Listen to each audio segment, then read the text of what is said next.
सबसे पहले आप मोबाइल को डीसी से ऑन कर चेक करो, ठीक है।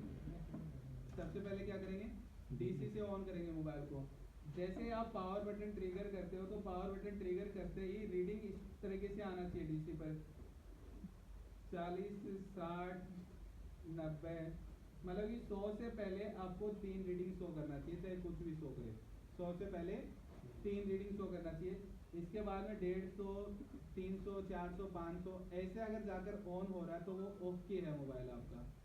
अगर आपने पावर बटन ट्रिगर किया, ट्रिगर करते ही आपके पास में मोबाइल तो ऑन हो रहा है, बट मोबाइल ऑन हो रहा है 110 या 120 रीडिंग। स्टार्टिंग क्या ले रहा है, पहला रीडिंग क्या ले रहा है, वो पावर बटन दबाया, दबाते डीसी रीडिंग क्या ले रहा है 110, 120 ऐसे कोई रीडिंग ले रहा हो। अगर ऐसा रीडिंग ले रहा है तो सिंपल, अगर मोबाइल में कोई लिक्विड डैमेज नहीं है तो U2 IC आपको रिप्लेस कर देना है। U2 IC रिप्लेस करते ही प्रॉब्लम सोल्व हो जाएगा, ठीक है। अब U2 IC को आईफोन की लैंग्वेज में या फिर स्केमेटिक की लैंग्वेज में USB IC बोला जाएगा, ठीक है। तो हम लोग यहाँ पर देखते हैं, और ज़्यादातर ये थोड़े पुराने मोबाइलों में दिक्कत आती है, 6, 7 इनमें ज़्यादा दिक्कत आया करती थी पहले, ठीक है। अभी के मोबाइलों में बहुत कम देखने को मिलती है ऐसी प्रॉब्लम, बट फिर भी प्रॉब्लम आए तो आपको याद रखना है। डाटा केबल वाला लगाए तो भी आता है। हाँ, डाटा केबल इसी ऐसी से प्रॉब्लम आ रही है, बड़े फोन में भी आ रही है। बड़े फ़ोन में तो वो केबल का इशू, केबल का इशू वो तो नए मोबाइल में 16 की सीरीज में आता है, वो तो केबल का इशू है। U2 IC बहुत खराब होता है। नहीं, उसका U2 नहीं खराब होता, उसका केबल खराब है। केबल आप लोग ओरिजिनल नहीं यूज़ करते ना, तब ऐसी दिक्कत आती है। या फिर केबल ओरिजिनल है और चार्जर एंड्रॉइड वाला लगा दिया तो भी दिक्कत आ जाएगी, 16 की सीरीज में दिक्कत आ रही, ठीक है। तो यहाँ पर देखो 7 की सीरीज में सबसे ज़्यादा ये दिक्कत आया करती थी, और अभी के मोबाइलों में तो मुझे बहुत कम देखने को मिलती है ऐसी प्रॉब्लम।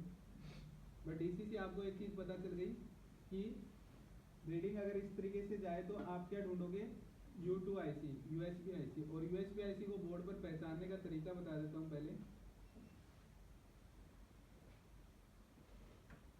बोर्ड पर कैसे पहचानेंगे कि कौन सी USB IC है, ठीक है, U2 IC कौन सी है। तो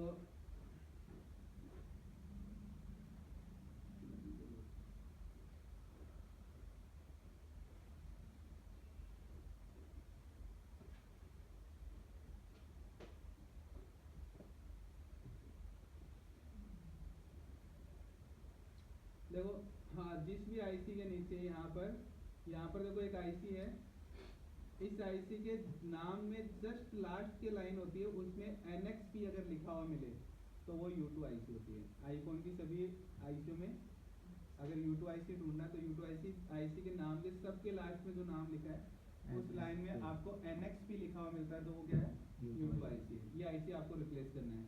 अगर आपका मोबाइल कंप्यूटर से कनेक्ट नहीं हो रहा है, चार्ज हो रहा है बट कंप्यूटर से कनेक्ट नहीं हो रहा है, तब भी इसी आईसी का फॉल्ट है। अगर आपके मोबाइल में चार्ज लगाने पर एसेसरी नॉट सपोर्टेड लिखा हुआ आ रहा है तो भी इसी आईसी का प्रॉब्लम है। अगर आपके मोबाइल में आप अगर ओरिजिनल केबल भी यूज कर रहे हो, केबल ओके है, परफेक्ट है, चार्जिंग पिन भी आपने चेंज कर देख ली, और फिर भी आपके मोबाइल में एक साइड से चार्जिंग करता है, एक साइड से चार्जिंग नहीं करता, तो भी ये आईसी चेंज करना लास्ट में। अगर आपका मोबाइल ऐसा शो कर रहा है कि ऑन में तो चार्ज नहीं हो रहा, ऑफ में चार्ज हो रहा है, स्विच ऑफ करने के बाद में चार्ज हो रहा है, तब भी इसी आईसी का फॉल्ट आता है। तो ये सारे के सारे फॉल्ट आपको U2 IC से मिलने वाले हैं, तो ये आपको चेंज करना है, ठीक है। और इसके पास में आप देखेंगे तो 2 कोयल लगी हुई है, ये कोयल दोनों डाटा ट्रांसफरिंग की कोयल है। अगर इनमें से एक भी कोयल आपने हटा दी तो मोबाइल कंप्यूटर से कनेक्ट होना बंद हो जाएगा, मोबाइल कंप्यूटर से कनेक्ट नहीं होगा। इसमें DPDM का लाइन नहीं होता, ये DPDM का लाइन नहीं, डाटा ये तो है, 2 डाटा की लाइन नहीं होती। मैंने एंड्रॉइड के मुकाबले में इसमें बहुत सारे लाइन रहते हैं, बहुत सारे मोबाइल रहते हैं आईसी में। आईसी में तो अलग काम कर रहे हैं, क्योंकि OVP का भी काम कर रही है ना ये आईसी। OVP आईसी भी होती है आईफोन में, ये OVP का भी काम कर रही है। OVP और प्लस डाटा भी काम कर रहे हैं। हाँ, दोनों का काम करता है, इसीलिए तो ज़्यादा बैटरी ड्रेन का जो इशू आता है वो इसी से आ रहा है। अगर डाटा वाला लाइन होता तो बैटरी ड्रेन का इशू नहीं आना चाहिए था ना इससे। दूसरा एक प्रॉब्लम रहता है, जो बैटरी से ऑन करते हैं तो ऑन हो जाता है, अगर बैटरी डाउन चार्ज कम रहेगा बैटरी में तो DC से ऑन करते हैं उस टाइम में DC में ऑन नहीं होता है। नहीं, इसका तो कोई आईफोन नहीं आता है, डीसी से सारे आईफोन होते हैं। एंड्रॉइड नहीं है उसके। एंड्रॉइड के कुछ नहीं होते, बट आईफोन के अभी तक कोई भी मॉडल मैंने नहीं देखा जो कि डीसी से ऑन नहीं होते, सारे डीसी से ऑफ होते कुछ ही दिन पहले मेरे हाथ में वो फोन था डीसी से कितनी बार भी ऑन कर रहा था, नहीं हो रहा था, ऑन ही नहीं हो रहा था। कुछ रीडिंग लेने के बाद रिटर्न जीरो आ रहा था, DC और बैटरी लगाते ऑन हो गया। कितना एम्पीयर सेव कर रखा था आपने? एम्पियर एम्पियर तो 4 एम्पियर से कम नहीं है, 4 एम्पीयर से 4.5 एम्पियर से कम है। देखो जब ऐसा प्रॉब्लम जब भी आपके पास आता है तो ऐसी प्रॉब्लम में वो मोबाइल चार्जिंग नहीं होती, और चार्जिंग नहीं होता तो वो चार्जिंग आईसी से दिक्कत करता है। ऐसा कभी कभी प्रॉब्लम आता है, बट X जैसे में आप था बता शायद। रहे हैं हाँ, तो X में चार्जिंग का प्रॉब्लम ऊपर ही होता है इसमें, तो वो फिर चार्जिंग नहीं हो रहा होगा, उसमें चार्जिंग का कोई इशू आ रहा होगा, फिर चार्जिंग आईसी खराब होता है ना, तब ये प्रॉब्लम शो करेगा आपको कि आपका डीसी में ऑन नहीं हो रहा था, डीसी और से ऑन नहीं होगा, बैटरी से ऑन जिस होगा, बैटरी में चार्जिंग है उसको लगा दो, उसी से ऑन होगा, क्योंकि डिश से तो कैसे होगा, क्योंकि चार्ज होता ही नहीं है मोबाइल से। तो ये प्रॉब्लम आती है, बट चार्जिंग आईसी शॉर्ट होता है तब आती है प्रॉब्लम। तो चार्जिंग आईसी खराब रहेगा तो कस्टमर आता तब खुद ही बता देता है जलने से हुआ है, शॉर्ट सर्किट हो गया था चार्जिंग में, उससे हुआ है, तो उस कंडीशन में समझ लो चार्जिंग आईसी के लिए वो चार्जिंग आईसी है। नॉर्मल अगर मोबाइल है तो वो मोबाइल आपका डीसी से 100% होगा, और अगर चार्जिंग आईसी खराब है तो वो डीसी से ऑन ना होकर पावर से उससे ऑन होता है। डीसी का ऑफ रहता है, फोन चार्ज लगाने के बाद कुछ देर के लिए चार्जिंग दिखता है और बाद में छोड़ देता है चार्जिंग, ऑन होने के टाइम पे ऑन होने के बाद वो वापस चार्जिंग लेगा, नहीं छोड़ देता है वो, ऑन होने के बाद में नहीं लेता, छोड़ देता है, ये मतलब चार्जिंग है इसमें ही प्रॉब्लम है। नहीं ये अगर यूट्यूब है तो यूट्यूब का चार्जिंग से दिक्कत नहीं आता, यूट्यूब का दिक्कत यही बताया ना मैंने कि स्विच ऑफ में चार्जिंग लेगा बट ऑन में चार्जिंग नहीं लेगा। अगर ये प्रॉब्लम आपके पास आए तो आप हमेशा यूट्यूब पे चेक करो। एंड्रॉइड में भी यही प्रॉब्लम होती है, उसमें भी एंड्रॉइड में फ्यूल गेज के नाम से आती है, यूएसबी आईसी जैसे वो फ्यूल गेज अलग आता है। सर ये कंपोनेंट के ऊपर ग्लू लगा है क्या, जो ब्लैक है?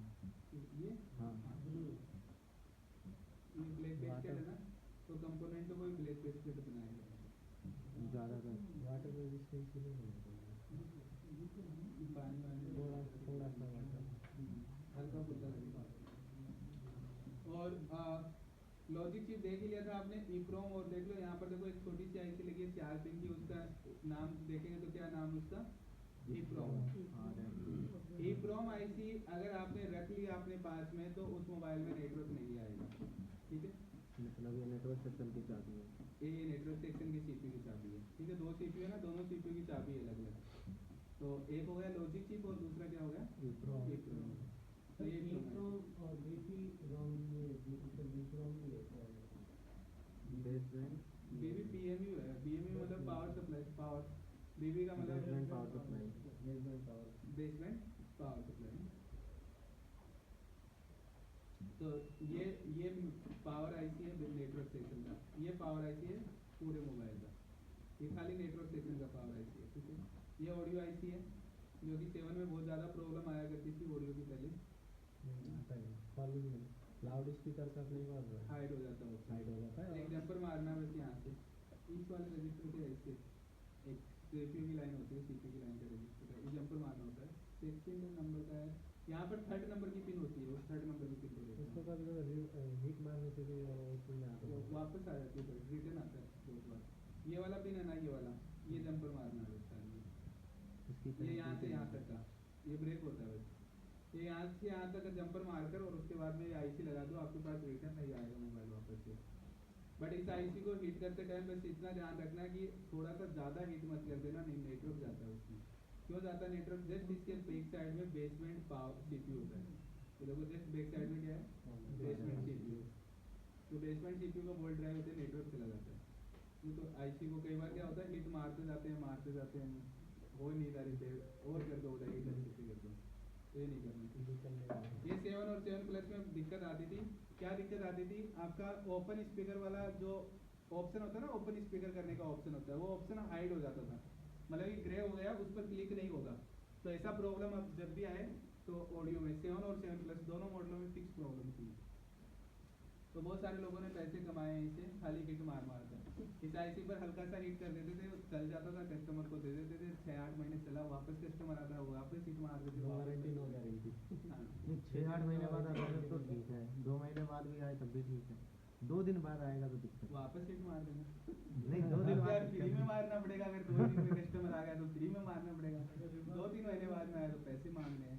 और अगर आप आईसी हटा ही रहे हो तो हटाते टाइम इस पॉइंट को यहाँ से एक जंपर मारकर ही आईसी लगाना, रिटर्न नहीं आएगा, ये कंफर्म। यही लाइन खराब होती है। 7 खाते नहीं बट कभी आते तो ये सीपीयू की लाइन होती है, देखो ये सीपीयू का लाइन होता है, ये लाइन मिसिंग होती है, इसमें फिक्स पैटर्न है, फिक्स लाइन है।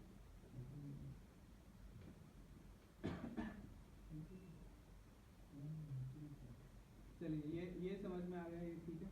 अब मैं आपको वाईफाई जो आईसी है, वाईफाई आईसी को ड्रिल करने का तरीका बता देता हूँ। कोई कॉर्नर से कभी खराब हो जाए, कुछ शॉर्ट हो जाए, अगर आपको लगता है वहाँ पर ड्रिल करने से सॉल्यूशन हो जाएगा तो वो देख लेते हैं, ठीक है, कैसे ड्रिल करना है, ठीक है। और उसके बाद में आप लोगों का प्रैक्टिस का जो टाइम रहेगा। तो हम लोग अभी कोई भी बोर्ड उठा लेते हैं, क्योंकि वाईफाई आईसी में आपके पास में यही प्रॉब्लम आएगा। अब वाईफाई आईसी चेंज तो कर नहीं सकते, अब वाईफाई आईसी चेंज नहीं कर सकते, अब आपको क्या करना पड़ेगा, कुछ तो जुगाड़ करना ही है। जुगाड़ करने के लिए हम लोगों को क्या करना पड़ेगा, ड्रिल करना पड़ता है, ठीक है।